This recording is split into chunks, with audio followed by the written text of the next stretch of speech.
O outro ponto que nós vamos falar aqui, a outra rejeição, é a rejeição da democracia parlamentar, como ele vai chamar aqui, como um engodo e uma fraude.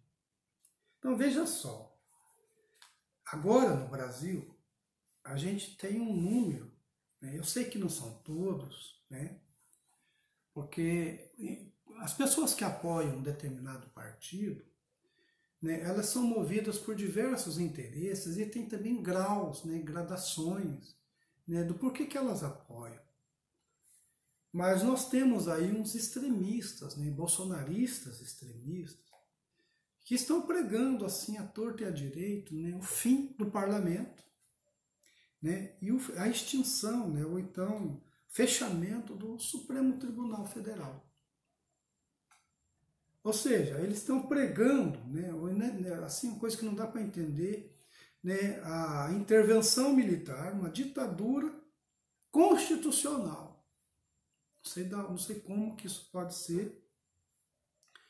Então, que o Supremo Tribunal seja fechado, que o Congresso seja fechado e que o governo possa, ele, né, como executivo, né, ter passe livre para resolver os problemas do Brasil, né, acreditando eles que esse governo que está lá está nas melhores das intenções, não é corrupto, né, coisa que não é, ele é corrupto, né, e assim, acreditando nisso.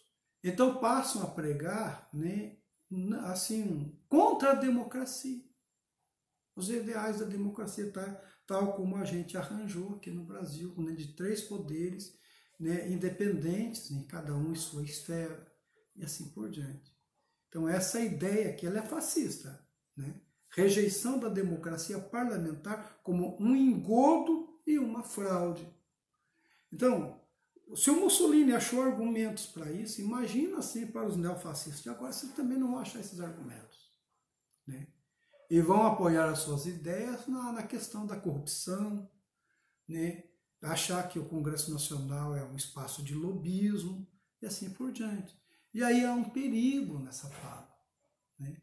Há um perigo, porque depois, né, num estado que a gente não tem o parlamento independente, não temos um sistema jurídico independente, nós vamos ter aí um poder executivo que não vai ter freios. E nós não teremos mais garantias civis. Então, mas é isso que coloca aqui na situação, né? Então, contra as ideologias democráticas, olha como ele coloca. Depois do socialismo, o fascismo aponta suas armas para a totalidade do bloco das ideologias democráticas e rejeita tanto as suas premissas quanto as suas aplicações práticas e seus implementos. Observem para vocês verem. E aí ele vai dizer o seguinte, ele vai fazer uma distinção aqui entre maioria e minoria. Ele vai dizer, não significa que a maioria decide, que ela é a maioria que governa. O fascismo nega que números como tais possam ser o fator determinante na sociedade humana. Então, por exemplo, ele está negando aqui o sufrágio universal, o direito ao voto. Nega aos números o direito de governar por meio de consultas periódicas. Então, plebiscito, sufrágio universal, consultas, abaixo-assinados. Insiste na desigualdade irremediável, fértil e benéfica dos homens, que não pode ser nivelada por um artefato mecânico e extrínseco como o sufrágio universal. O que é o sufrágio universal? É o voto. O voto tal qual nós praticamos hoje. Então, eu sempre escutei, né, quando eu sou da época que a gente não votava para presidente da República. Aí, quando começou então a campanha pelas diretas, já eu era jovem, estudante, estava no seminário de padres, aí tinha muita gente, né, lá. Eu sou de uma região onde nasceu a TFP, lá no Paraná. Jacarezinho, no Paraná. Quando surgiu o Concílio Vaticano II, na década de 60, em 1964, muitos padres ali ficaram revoltados com a igreja, porque a igreja terminou com a missa em latim, mandou os padres virar cara para o povo, permitiu aos padres que eles andassem à paisana, sem uso de batina, não obrigou, mas permitiu, e que as missas fossem rezadas em português, na língua pátria de cada um. E aí, então, muita gente conservadora dentro da igreja, aqui no Brasil, o bispo que estava lá, alguns padres que estavam lá em Jacarezinho, acabaram se unindo a um bispo, que era, como é que era o nome dele? Dom Oscar, se eu não me engano, no Rio de Janeiro, na Diocese de Campos. E aí eles passaram a ser defensores, daqueles ideais que depois se tornaram os ideais do integralismo aqui no Brasil, que é tradição, família e propriedade. Esse movimento católico que apoiou amplamente a intervenção militar em 1964. Houve uma marcha em prol da família e que os católicos assim ocuparam as ruas do Rio de Janeiro, contra o governo que eles achavam que era comunista de João Goulart. Então, a igreja teve essa participação assim. E eu cresci nessa época aí, Então, quando começaram a falar assim de direta e já, quando estava ali na época do Tancredo Neves, e que havia então, depois do governo do João Batista Figueiredo, o Dante de Oliveira fez assim aquela campanha toda pelas diretas e já. Aí eu escutava meus professores, padres, dizendo, não, o povo brasileiro não tem condição de votar. São analfabetos, naquele tempo você votava só com 18 anos. Não, eles não têm condição de votar, eles não dão conta, é um povo ainda analfabeto, tem muito analfabeto no Brasil. Eles serão massa de manobra, certamente. Então, melhor que eles não votem. E caso deu que o Dante de Oliveira não venceu. Foi só na Constituição de 88, durante a Constituinte, que se estipularam eleições diretas para todas os cargos políticos elegíveis no Brasil. Então, a primeira eleição que nós teríamos mais pela frente foi justamente, se eu não me engano, a do Collor de Mello.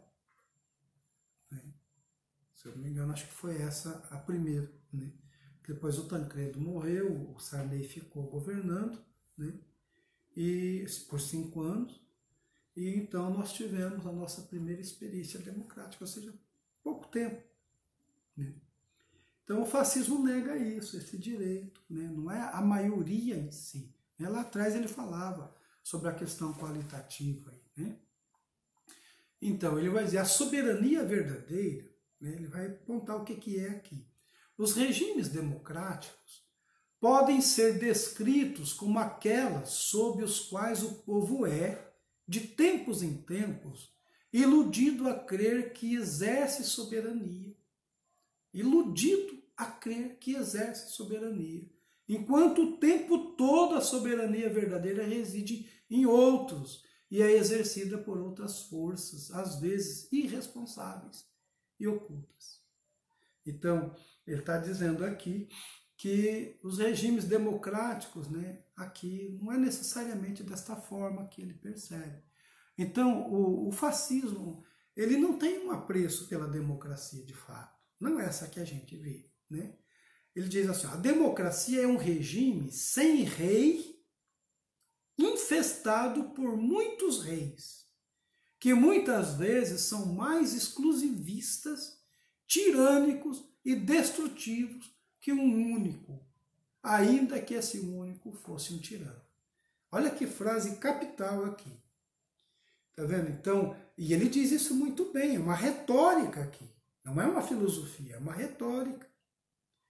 A democracia é um regime sem rei, infestado manifestado por muitos reis, que muitas vezes são mais exclusivistas, tirânicos e destrutivos que um único, ainda que esse único fosse um tirano.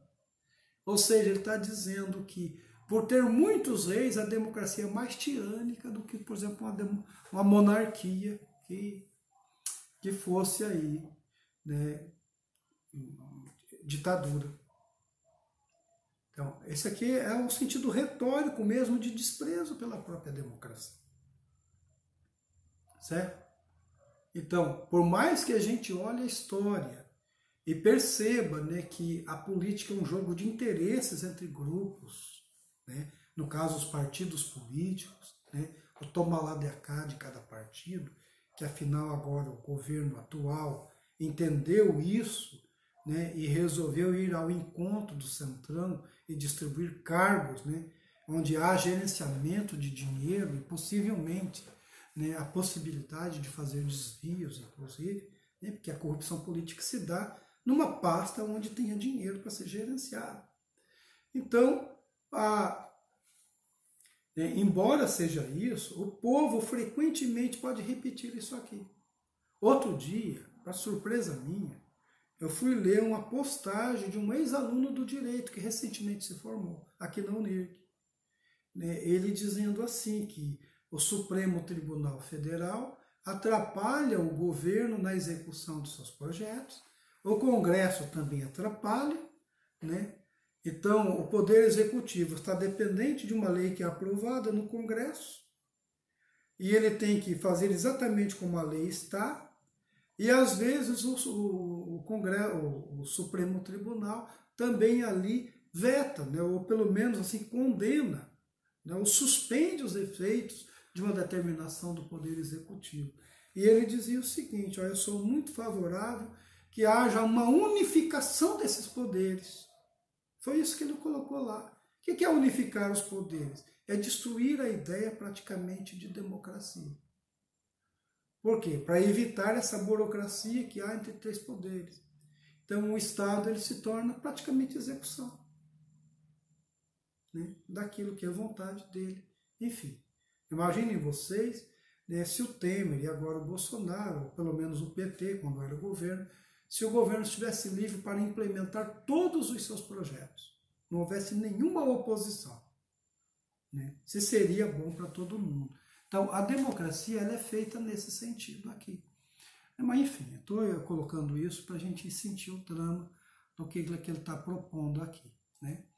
Então, e aí ele vai fazer uma comparação entre monarquia e república, né? As tendências republicanas antes de 1922, né? Uma outra postura depois da marcha sobre Roma, que ele se torna monarquista, porque ele passa a ser representante do rei, né, que está na Itália, né? E aí ele convenceu-se de que a forma de governo não tem muita importância, se é república ou monarquia, e assim por diante, né? O fascismo superou o dilema monarquia versus república, diz ele, sobre o qual os regimes democráticos se debruçam tempos demais, né? Atribuindo todas as insuficiências à primeira e louvando a última como regime de perfeição. Enquanto a experiência ensina que algumas repúblicas são inerentemente reacionárias e absolutistas, enquanto algumas monarquias aceitam experimentos políticos e sociais mais ousados. Ele tem razão? Tem. Se olhar na história, isso ocorre mesmo. Não é porque é república que ela vai ser democrática, mesmo que tenha lá a denominação democrática. Nesse ponto ele tem razão, sim, né? E a gente pode ter uma monarquia, por exemplo, como na Inglaterra e em vários outros lugares, em que ela vai adotar um esquema em que o povo também possa ter, assim, uma liberdade, né, e um atendimento mais a contento. Então, o Platão mesmo dizia isso, o Aristóteles também já dizia, né, que o melhor governo é aquele que atende melhor o povo, certo? Então, enfim. Aí ele cita aqui, né, ele vai citar um filósofo, historiador, escritor francês, né, também teólogo, chamado Ernest Renan, que nasceu em 1823 e morreu em 1892. Né? o Renan já escrevia antes, né, contra a democracia. Então ele cita lá uma parte assim que é, deixa eu ver aqui, uma parte que é assim um pouquinho extensa ali. Ele está dizendo assim, ó, a razão e a ciência são produtos da humanidade, mas é quimérico buscar a razão diretamente para o povo e por meio do povo. Não é essencial à existência razão que todos estejam familiarizados com ela.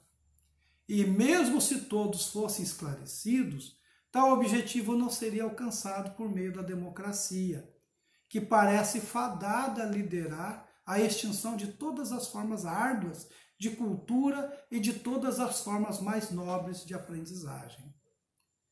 Então, ele é contra a democracia, vê na democracia uma espécie de popularização da cultura, né, de rebaixamento da cultura. Continua ele. Né? A máxima de que a sociedade existe apenas para o bem-estar e a liberdade dos indivíduos que a compõem não parece em conformidade com os planos da natureza, que se importa tão somente com as espécies e parece disposta a sacrificar o indivíduo. Olha só, o Renan dizendo aqui. Primeiro, né, essa aqui é uma ignorância da parte dele. Porque a democracia não é natural. Né? A natureza da democracia ela é antinatural. Né? Ela é justamente para tirar assim aquela desigualdade que a natureza coloca. Né? A natureza sim é que vai ter o sacrifício do indivíduo pelo mais forte. O espaço da democracia é justamente para nivelar e proteger aqueles que são mais fracos. Então, nesse ponto aqui, o Renan está errado. E o fascista também, claro, obviamente está errado. Né? Continua ele, ó, o discurso dele contra a democracia, do Ernest Renan.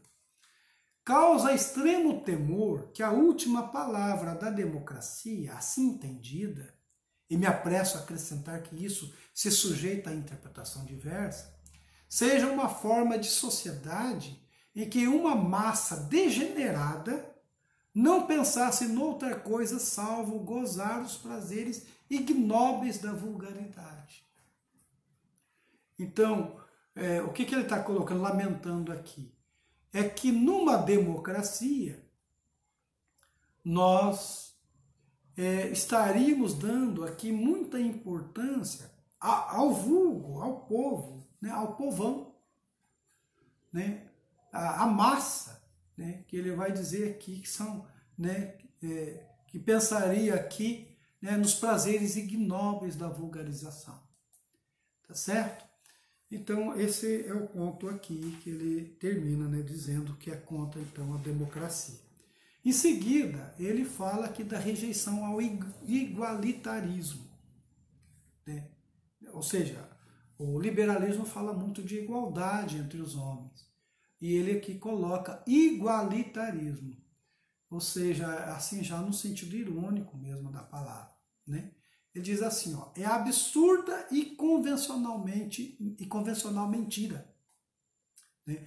Ao rejeitar a democracia, o fascismo rejeita a absurda e convencional mentira do igualitarismo político, o hábito da irresponsabilidade coletiva, o mito da felicidade e do progresso ilimitado. Então, ou seja, aqui me parece muito com um livro que o Luiz Felipe Pondé escreveu, né, chamado Contra um Mundo Melhor. Porque assim, a filosofia iluminista ela é utópica, como a marxista também é, como a platônica também é, enfim, que projeta ali ideias, né, para a consecução de um mundo melhor no futuro. Né? Ou seja, como Kant diz, né, que caminha para um final da história, né, onde nós vamos adquirir aí um estado de bem-estar social para todo mundo, de paz perpétua, etc. O fascista condena isso. Então ele rejeita esse programa todo aí. Certo? Bom, E aí ele coloca aqui a definição do fascismo como democracia verdadeira. Ele advoga para o fascismo a verdadeira democracia. Olha só. No entanto, se a democracia for entendida como um regime em que as sais não são afastadas, em que massas não são afastadas para a margem do Estado, o redator dessas páginas já terá definido o fascismo como organizada, centralizada e autoritária, e autoritária democracia. Então, observe o que ele está colocando. Ó. Se a democracia for entendida, né, como um regime em que as massas não são afastadas para as margens, né, em que as pessoas, todos os indivíduos, são congregados em nome do Estado e não assim excluídas, então aqui ele pode dizer que o fascismo tem uma verdadeira democracia. Tá certo? Vamos parar aqui um pouquinho, já já a gente continua no próximo videozinho.